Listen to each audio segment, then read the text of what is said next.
Well, first thing I'd like to congratulate Metro. DC is one of my favorite coaches. I think he does a great job. I love the way their kids compete. I think they have a model program for all the teams in our league, and I think they've really helped to raise the level of play probably in our league. Second thing, I was really proud of my guys, proud of their effort. I thought they battled. I hope our season's not over. You know, we'll have to wait for the television show on Sunday to see what they do with the region. It doesn't look good now, but plenty of things have happened, I guess. About the game, I thought for about 24 minutes we were clearly the better team, and then we had to finish the game. But let's give them credit. They have guys who've all played in big games. You know, Mitch and Kay have played for a national championship. They've been played in the semifinals a couple times, so they have experience in big games. We're still climbing the hill. This is our first time even being in a shootout. So there's a lot of firsts by our teams, but I'm proud of our guys. Senior Jed's played for 6 years, kind of the medical red shirt, the regular red shirt. He's been through the bad and the awful and the good and the great. And he was here. He was part of the last team that actually beat Metro on this floor. And he's always done a great job. And Bronson's, I've said from the beginning, one of the best players in the league. So I'm glad they're sitting here beside me. But I was proud of my kids' effort. But I was not surprised that Metro would play hard in the second half. I thought we'd be better, but we weren't. But you know, that's not a basketball. And then one night, first half we shot 7 for 13. Second half we were 2 for 15 for 3. And we're still learning, but I think this will be a great experience for us to build on. If we can get to the region, it will help us get better for that. And if we can't, then it will make us better for next year.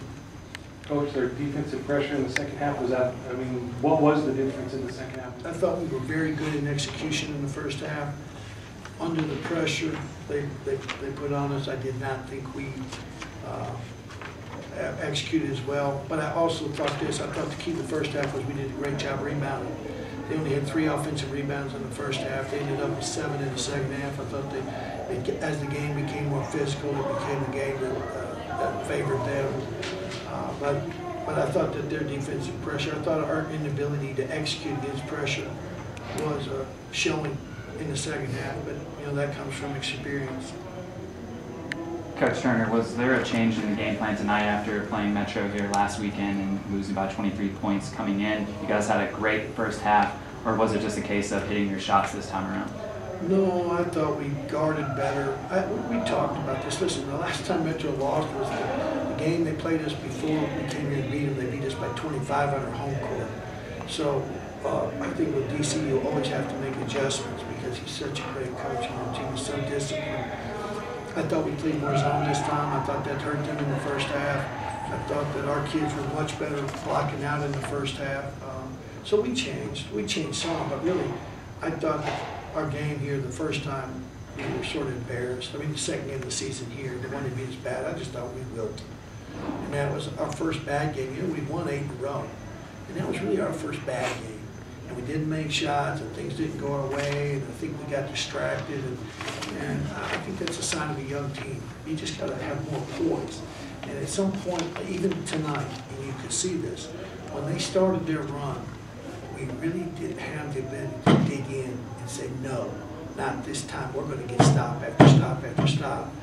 And we just didn't have that in us. And we're going to have to cultivate that as a coach. I've got to do a better job probably cultivating that. But we didn't change that much. I think it was probably harder for Metro to prepare for us than it was for us to prepare for Metro, right?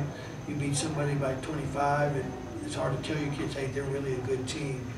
So, you know, my hat's off to DC. I thought he had his kids very well prepared, and I thought it was a great game. Yeah, I wouldn't say the defensive pressure, I felt a little bit more, but they definitely attacked the glass. Every time you looked, I think DC definitely told them, you know, get on the boards, because every time Nick or Will or one of them was crashing, they wasn't getting the rebound, they was tipping it back up. So, I mean, sometimes the stats are a little deceiving. And they made some great hustle plays. Those little hustle plays got up at the end. Coach, your team was 16-0 headed into the half with the lead this year. Was that stat ever brought up or in the back of your minds when you headed into the half this game with the lead? No, not really. But I want to tell you something. This is, and you understand, I've just barely looked at the stats, but one of our keys was we really wanted to guard Nick and Mitch a little bit better, and I'm looking, they got 26 and 23. So obviously, they stepped up their game. In the first half, I thought we did a great job of guarding them without putting them on the foul line. Second half, they got 11 free throws. 39-38 lead. Even though you guys were just down by 1 point, did you kind of feel that that was a turning point in the game because Metro didn't relinquish it after that? Hard to say if that was really a turning point in the game. At any point in the game when you're playing a team like that, you have to keep fighting. And I guess you could say that after that they did kind of take off on us a little bit. But it wasn't for any lack of fight that we had or any lack of effort. We just we didn't make as many shots as we needed to, and they made a lot of plays when they did need to. So that really ended up being the difference in the game. How do you guys dust yourself off after that, after having a strong first half and then coming out and struggling from beyond the arc in the second half? Going forward, looking forward, how do you guys pick yourself up from that? Well, first of all, to pick ourselves up, we need a little bit of help from the region and all that. So that would be the first thing we need to dust ourselves off with. But yeah, I mean, all you can do there is get back in the gym. I mean, we got a lot of guys that shoot the ball really well, and you're not going to go 1 of 7, too many hats with that many guys that can shoot. And we're pretty confident in that. We've been confident in that all year. So guys have slumps, teams have slumps, and hit one in the bad time in the second half, and it's just how it goes sometimes with basketball. Marshall, all-conference player this year, averaged 6 points a game in junior college when it came to our plays. 6 points and 5 rebounds. Really improved. Little hard work with Jed to tell you from last year to this year, it's incredible his work ethic, how it improved and increased. And he's been a great kid to coach. He will always be one of my favorite kids for the person he became while he was with us. Just a phenomenal guy. Devontae Malcolm might be the most unselfish kid I've ever been around. For a guy who could have been griping about all his playing time. Last year he started almost every game, and this year he came off the bench, and even tonight, he's 2 for 6 and only played 16 minutes.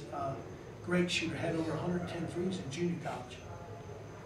Just a great player, but unselfish, never griped, never came to my office, complained about his playing time, not one time. Just a great kid. And Jed will always be special. 6 years, he's been through it all, you know, and he is the epitome of a guy who wants it so bad. He's a self-made player. His dad's a famous coach in Colorado, but Jed's work ethic is what made him into the player he is. And this year he gave up a lot of personal, maybe things he could have done for the welfare of our team. Last year he probably could have scored more points and had a bigger part if he hadn't been injured. But this year he gave up a lot of what he could do offensively to get shots for other people and played really unselfish. And you saw him, I mean, he got up the block. I thought his head was as high as the rim on that block shot with Kay. It was a great, I mean, he's a phenomenal, and he's done it a couple of times with block shots. But I got nothing but love for my seniors, but, you know, like I told them, we went in the locker room. I didn't want to say this last game. I got hopes. You know, let's keep hope alive. Mr. President, where are you?